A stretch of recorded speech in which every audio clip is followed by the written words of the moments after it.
జై భీమ్ అందరికీ. నా పేరు ఎర్ర రమేష్, న్యాయవాది. మేము ఈరోజు ఇక్కడ మల్లాపూర్ మండల ఎంపీడీ ఆఫీస్కు రావడం జరిగింది. ఎందుకంటే తెలంగాణ రాష్ట్ర ప్రభుత్వం మరియు షెడ్యూల్ కాస్ట్ డెవలప్మెంట్ డిపార్ట్మెంటు నుండి కలెక్టర్ ఆదేశాల మేరకు మండల హెడ్ క్వార్టర్లో మరియు గ్రామాన అంబేద్కర్ జయంతిని ఘనంగా నిర్వహించాలని చెప్పేసి ఈ ఆర్డర్ కాపీ రావడం జరిగింది.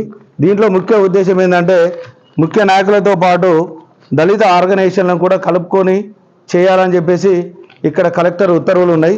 దీనిలో ఇది ఏప్రిల్ 2 రోజు వచ్చింది.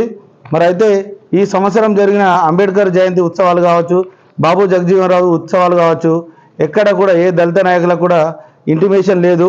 అదేవిధంగా ఈ మండల ఆఫీసులో జరిగినటువంటి ఏదైతే జయంతి ఉత్సవాలలో మండల ఎంపీడీఓ గారు కూడా అటెండ్ కాలేదు, ఇంకా ఎంపీఓ గారు కూడా అటెండ్ కాలేదు. చూస్తే మల్లాపూర్ మండలంలో 23 గ్రామాల్లో దాదాపు 14-13 గ్రామ పంచాయతీల్లో పంచాయతీ సెక్రటరీలు కూడా రాలేదు, అధికారికంగా చేయలేదు. అయితే ఇప్పుడు గ్రామాలలో సర్పంచులు లేరు. సర్పంచులు లేనప్పుడు ఊరి పరిపాలన అధికారులు ఎవరు? పంచాయతీ సెక్రటరీలు. పంచాయతీ సెక్రటరీలకు బాధ్యత ఉంది. వాళ్ళు ఈ మహనీయుడు బాబాసాహెబ్ అంబేద్కర్ జయంతి ఉత్సవాలను నిర్వహించకుండా ఆ రోజు అసలు విధులకే రాలేరు.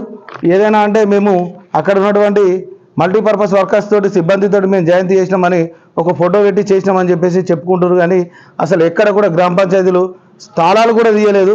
మరి ఎందుకు ఇట్లా నిర్లక్ష్యం, ఎందుకు వివక్షత? ఇక్కడ ఎస్సీ ఆర్గనైజేషన్ కలుపుకొని చేయాలని చెప్పినప్పుడు కూడా ఎవరికి కూడా ఇంటిమేషన్ లేదు. ఇది వివక్షతనే. మేమేమనుకున్నామంటే ప్రభుత్వం అధికారికంగా చేయమని చెప్పినప్పటికీ కూడా వీళ్ళు ఇట్లా నిర్లక్ష్యం వహించడాన్ని మేము ఖండిస్తున్నాం.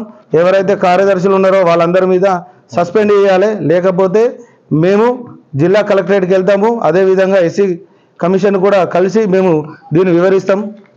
జై భీమ్.